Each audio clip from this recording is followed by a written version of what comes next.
कहानी की शुरुआत में हमें बताया जाता है कि ये टाइम आज से हजारों साल पहले का है, यानी वो टाइम जब इजिप्ट के पिरामिड्स भी नहीं बने थे। यहाँ के लोग कबीलों की सूरत में रहा करते थे और तभी इस टाइम में एक कबीला आया वहाँ पर, जिस कबीले का सरदार यानी किंग था मेमनॉन। उसने एक एक करके सारे कबीलों पर अटैक कर दिया और बाद में वहाँ पर कब्जा कर लिया अपना। और उसके जीतने की सबसे बड़ी वजह एक जादूगरनी थी, क्योंकि वो फ्यूचर देखकर पहले ही मेमनॉन को उसकी हार या फिर जीत के बारे में बता दिया करती थी और तब मेमनॉन उसी के अकॉर्डिंग अपने सारे प्लान्स बनाया करता था। अब वहाँ पर आजाद कबीले बहुत थोड़े ही रह गए थे और वो कबीले मेमनॉन से लड़ना नहीं चाहते थे और इनके ना लड़ने की वजह भी वो जादूगरनी ही थी, क्योंकि वो जानते हैं कि वो अपने जादू से फ्यूचर देखकर मेमनॉन को सब कुछ बता देगी। लेकिन एक कबीले के राजा ऐसे भी थे जो मेमनॉन से लड़ना चाहते थे, इसीलिए वो एक खतरनाक कबीले के 3 किलर्स को वहाँ पर बुलवाते हैं। असल में बात ये थी कि इन किलर्स का पूरा कबीला खत्म हो चुका था और अभी सिर्फ 3 रह गई थी और ये बचपन से ही कातिल है। उन तीनों में जो सबसे बहादुर होता है, यानी जो मूवी का हीरो भी है, उसका नाम मैथियस होता है। राजा उन्हें कहते हैं कि तुम्हारा काम ये है कि तुमने जादूगरनी को मारना है और इस काम के बदले राजा उन्हें 20 प्रीशियस स्टोन्स यानी कीमती पत्थर देते हैं और ये 20 कीमती पत्थर ही उनके खजाने की आखिरी दौलत थी। फिर मैथियस राजा को कहता है कि तुम्हारा काम हो जाएगा, लेकिन राजा का बेटा अपने फादर के इस फैसले से खुश नहीं था। तब मैथियस अगली सुबह अपने भाई और साथी के साथ उस जगह तक पहुंच जाता है जहां किंग मेमनॉन रुका हुआ था। तब ये तीनों वहाँ पर जादूगरनी को ढूंढने लगते हैं, लेकिन इससे पहले कि ये जादूगरनी तक पहुँच पाते, मेमनॉन के सोल्जर्स इन्हें देख लेते हैं और इन पर तीर चलाने लगते हैं। यहाँ मौके पर ही मैथियस का साथी मारा जाता है और उसके भाई को पकड़कर प्रिजनर बना लिया जाता है। लेकिन मैथियस जादूगरनी के टेंट तक पहुँच जाता है और जैसे ही वो जादूगरनी को तीर मारने ही वाला होता है तो तब वो मैथियस को कहती है कि तुम्हारे साथ धोखा हुआ है। लेकिन इससे पहले कि वो जादूगरनी को मार पाता, वहाँ पर मेमनॉन के सोल्जर्स आ जाते हैं जो मैथियस को पकड़ लेते हैं और उसे किंग मेमनॉन के पास लेकर जाते हैं। यहाँ पर उस राजा का बेटा भी आ चुका था। असल में राजा का बेटा यहाँ पर इसीलिए आया था क्योंकि उसने अपने फादर को मार दिया था और अब वो मेमनॉन के साथ हो गया था। ये उसी किंग का बेटा था जिसने मैथियस और उसके साथियों को जादूगरनी को मारने के लिए यहाँ पर भेजा था। यहाँ पर मेमनॉन मैथियस के भाई को उसकी आंखों के सामने ही मार डालता है। इसके बाद वो मैथियस को भी मारने वाला होता है, लेकिन तभी जादूगरनी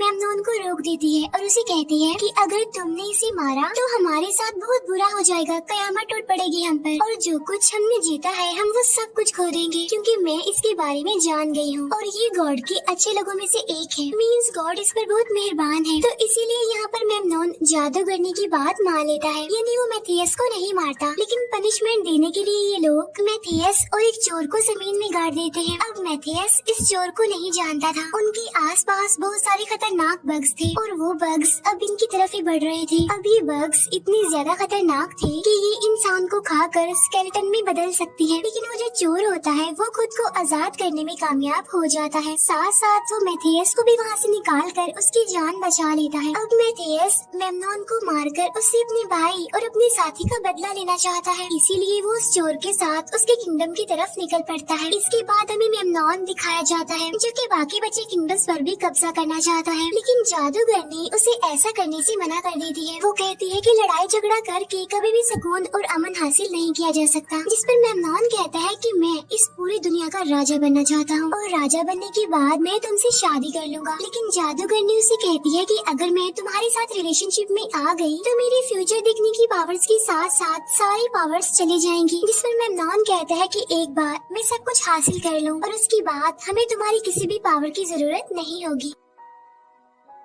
अब मैथियस और वो चोर दोनों उस किंगडम में आ जाते हैं जहाँ पर मेमनॉन रहता था। वहाँ पर एक बच्चा मैथियस के कीमती स्टोन्स लेकर भाग जाता है, लेकिन मैथियस उस बच्चे को पकड़ लेता है। अब वो बच्चा क्योंकि वहीं का था इसीलिए वो यहाँ के कोने कोने को जानता था। तब इसीलिए मैथियस उससे मेमनॉन के महल में जाने का रास्ता पूछता है। तो वो बच्चा उसे महल के अंदर ले जाता है जहाँ पर उन्हें एक बूढ़ा आदमी मिलता है जो कि बारूद बनाता था। अब ये बूढ़ा आदमी भी मेमनॉन को पसंद नहीं करता था क्योंकि मेमनॉन का बिहेवियर उसके साथ ज्यादा अच्छा नहीं था। वो चाहता है कि वो ये बारूद बनाकर उसे मेमनॉन के खिलाफ यूज करे। तब मैथियस उस बूढ़े आदमी से पूछता है कि इस टाइम मेमनॉन कहाँ पर होगा, जिस पर वो बारूद बनाने वाला बूढ़ा आदमी उसे बताता है कि इस टाइम मेमनॉन अपनी तलवारबाजी की प्रैक्टिस कर रहा होगा। तब ये बच्चा मैथियस को उस जगह पर ले जाता है, लेकिन ऊपर चढ़ने से पहले मैथियस उस बच्चे को एक कीमती स्टोन देता है और मैथियस उसे कहता है कि रख लो इसे, तुम्हारा इनाम है ये। इसके बाद वो ऊपर चढ़कर मेमनॉन पर निशाना लगाने लगता है, लेकिन इससे पहले कि वो उसे तीर मारता मेमनॉन के सोल्जर्स उस बच्चे को मेमनॉन के पास पकड़कर ले आते हैं, क्योंकि उसके पास वो कीमती स्टोन जो था और ये वही स्टोन था जो मेथियस ने उसे दिया था। तब मेमनॉन के सोल्जर्स उस बच्चे का हाथ काटने लगते हैं। इसीलिए अब मेथियस को ना चाहते हुए भी मेमनॉन को छोड़कर उस हथियार पर निशाना लगाना पड़ता है जिससे उस बच्चे का हाथ काटा जा रहा था। मेमनॉन के सोल्जर्स मेथियस को देख लेते हैं और उस पर तीर चलाने लगते हैं। तब मेथियस अपनी जान बचाने के लिए एक रूम में आ जाता है जहाँ पर सामने वो जादूगरनी बैठी हुई थी। अब यहाँ पर मेथियस जबरदस्ती जादूगरनी को पकड़कर महल से निकालकर बाहर ले आता है, क्योंकि वो जानता था कि जादूगरनी को ढूंढने के लिए मेमनॉन जरूर अपने महल से बाहर आएगा और जब वो बाहर आएगा तो मेथियस उसे मार देगा। मेमनॉन को मारने के बाद वो जादूगरनी को भी मार देगा। इसके बाद ये मरे हुए लोगों की वैली की तरफ निकल जाते हैं, लेकिन रात को जब ये लोग सो रहे होते हैं तब जादूगरनी वहाँ से भागने की कोशिश करती है, लेकिन मेथियस को इस बारे में पता चल जाता है और वो जादूगरनी को पकड़ लेता है। वो जादूगरनी से कहता है कि तुम मेमनॉन के पास वापस जाना चाहती हो। तब जादूगरनी उसे बताती है कि मेमनॉन ने मुझे बचपन से ही प्रिजनर बनाकर रखा था। तब मेथियस कहता है कि उस दिन जब मैं महल में आया था तो तुमने मेरी जान क्यों बचाई थी, जिस पर जादूगरनी कहती है क्योंकि मैं जान चुकी थी कि तुम ही हो जो मुझे उस महल से बाहर निकालोगे। इसके बाद मेथियस उसे आजाद कर देता है और कहता है कि अब ये तुम्हारी मर्जी है, अगर तुम जाना चाहती हो तो जा सकती हो, लेकिन मुझसे ज्यादा खतरनाक बाहर की दुनिया है। तब जादूगरनी वहीं पर ही रुक जाती है, वहाँ से नहीं जाती।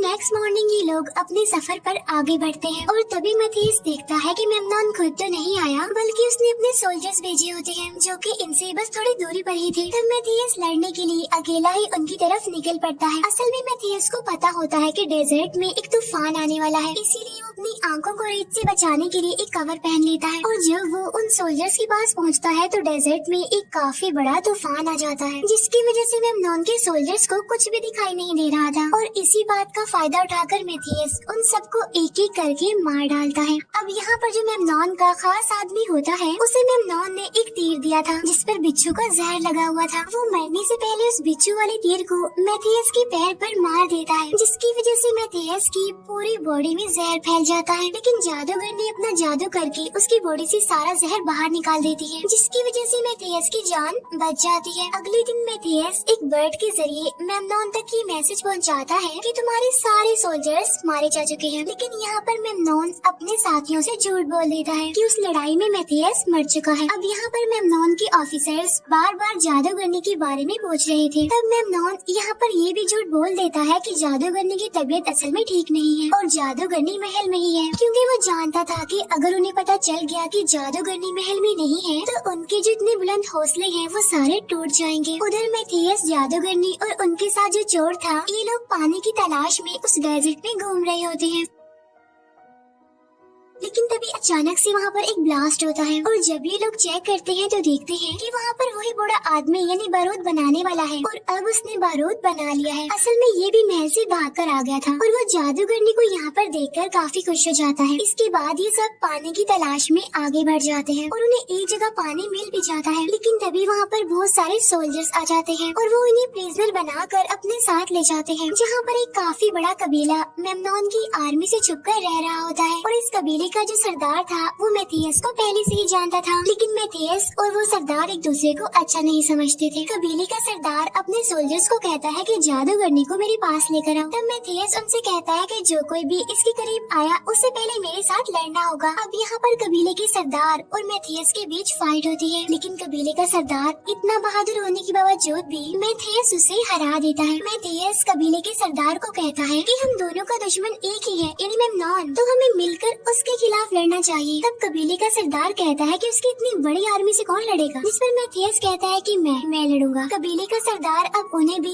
अपने कबीले में रहने की इजाजत दे देता है। रात को जादूगरनी के पास जब एक बच्चा आता है तो जादूगरनी को एक विजन दिखाई देता है जिसमें वो देखती है कि मेमनॉन के लोगों ने यहाँ पर अटैक कर दिया है, साथ साथ इनके पूरे कबीले को डिस्ट्रॉय कर दिया है और बहुत सारे मासूम बेकसूर लोगों को भी मार दिया है। तो इसीलिए जादूगरनी मेथियस के पास जाती है और उसे वो सब कुछ बताती है जो उसने विजन में देखा था। इस पर मैथियस उससे कहता है कि मेमनॉन की मौत मेरे हाथों लिखी है, उसे मैं ही मारूंगा। तब जादूगरनी को एक बार फिर से विजन आता है, जिसमें वो देखती है कि एक सोल्जर ने मैथियस को तीर मार दिया है, जिसकी वजह से मैथियस इंजर्ड है और अपनी जिंदगी की आखिरी सांसें गिन रहा है। और जब जादूगरनी अपने सेंसेस में वापस आती है तो वो मैथियस को बताती है कि तुम मारे जाओगे, यही तुम्हारी डेस्टिनी है, यानी किस्मत। जिस पर मैथियस उसे कहता है कि मैं अपनी डेस्टिनी खुद लिखता हूँ। इसके बाद वो दोनों अपना रिलेशन बना लेते हैं। लेकिन जैसा कि जादूगरनी ने बताया था कि अगर वो किसी से रिलेशन बनाएगी तो उसकी सारी पावर्स चली जाएंगी, और इस तरह से उसकी पावर्स जा चुकी है। साथ ही वो रात के अंधेरे में चुपचाप मेमनॉन के महल की तरफ निकल पड़ती है, क्योंकि वो नहीं चाहती थी कि उसकी वजह से इस कबीले के मासूम और बेकसूर लोग मारे जाएं। अगली सुबह जब मैथियस को इस बारे में पता चलता है तो वो मेमनॉन के महल की तरफ अकेला ही जाने लगता है, क्योंकि वो नहीं चाहता था कि जादूगरनी एक बार फिर से वहाँ जाकर प्रिजनर बन जाए। यहाँ पर कबीले का सरदार मैथियस को कहता है कि रुको,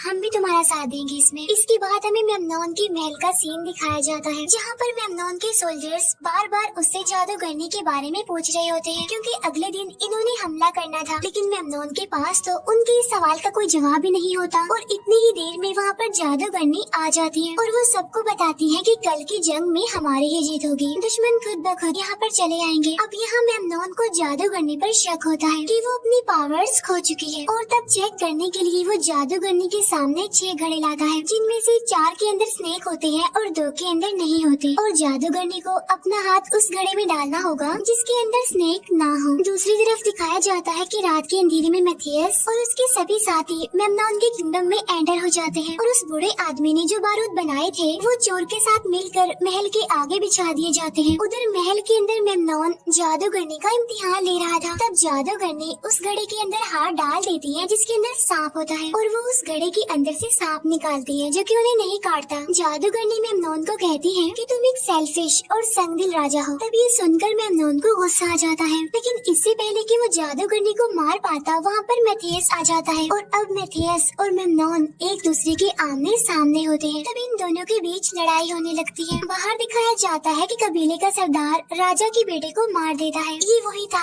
जिसने अपने फादर यानी राजा को मारकर मेमनॉन से हाथ मिला लिया था। साथ साथ वो मेमनॉन के बाकी सोल्जर्स को भी मारने लगता है। उधर मैथियस और मेमनॉन की लड़ाई में मेमनॉन मैथियस की आंखों में राख डाल देता है, लेकिन तभी वहाँ पर एक तीर चलाने वाला आ जाता है जिसे जादूगरनी देख लेती है। अब जादूगरनी मैथियस के आगे आना चाहती है ताकि तीर उन्हें यानी जादूगरनी को लग जाए, लेकिन जब मैथियस ये देखता है तो वो जादूगरनी को लेकर पलट जाता है और तीर मैथियस की कमर में लग जाता है। ये वही मोमेंट था जो कि जादूगरनी ने अपने विजन में देखा था, और तब ये तीर वाला आदमी मैथियस को मारने के लिए उसकी तरफ बढ़ता है, लेकिन जादूगरनी उसे ही मार डालती है। अब मैथियस काफी ज्यादा इंजर्ड था, और वो एक बो यानी कमान उठाता है, और जो तीर उसकी कमर पर लगा होता है वो उसे निकालता है, और वो उस तीर कमान से मेमनॉन की तरफ निशाना लगाता है। अब मेमनॉन इस तरह के तीर अपने तलवारों से रोक दिया करता था, और इस बार भी वो तीर रोकने की कोशिश करता है, लेकिन तीर की स्पीड इतनी तेज होती है कि मेमनॉन अपनी तलवारों की मदद से उस तीर को रोक ही नहीं पाता, और तीर उसके सीने में लग जाता है और वो नीचे गिरने लगता है। ठीक उसी टाइम पर वो जो चोर होता है वो बारूद में